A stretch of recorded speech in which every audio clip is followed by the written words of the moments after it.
বলবেন আল্লাহ আপনার রহমতের কাছে আমার পাহাড় পরিমাণ গুনাহ কিচ্ছু না। এক হাদিসে আসছে আমার কোনো বান্দার গুনাহ যদি আকাশের চূড়ায় পৌঁছে যায় আর ও যদি আমাকে বলে আল্লাহ আপনার কাছে মাপ চাই, দিল থেকে কায়মনো বাক্যে যদি ও আমাকে বলে আর আমাকে ও রব মনে করে, আমি আল্লাহ ওর এই পাহাড় সম গুনাহ মাফ করব।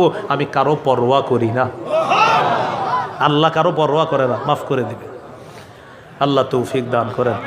আজকের যে আলোচনাটা শুনলেন আমার সংকলন মিম্বরের আমানতের প্রথম খণ্ডের সর্বশেষ আলোচনাটা কান্না সম্পর্কে।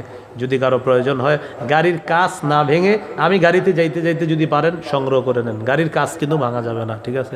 গাড়ির কাঁচ না ভেঙে যদি কেউ পারেন সংগ্রহ করতে পারেন। সময় আমি গাড়িতে উঠবো, এরপরে আর সময় নাই।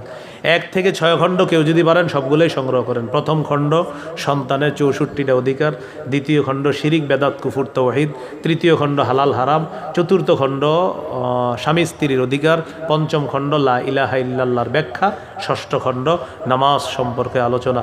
ইনশাল্লাহ রমজানের আগে সপ্তম, অষ্টম, নবম খণ্ড আসবে বলে আশা করি ইনশাল্লাহ। আপাতত 6 খণ্ড আছে। প্রতিটি খণ্ড ওলামায়ে কেরাম সহ সর্বসাধারণের জন্য। নিজেরা পড়েন, সন্তানদেরকে পড়ার জন্য উৎসাহিত করেন। বিশেষ করে প্রথম খণ্ড, চতুর্থ খণ্ডটা জামাই বউ যারা আছেন পুরো মুখস্থ করে ফেলবেন। আপনাদের জন্য সহজ করে একদম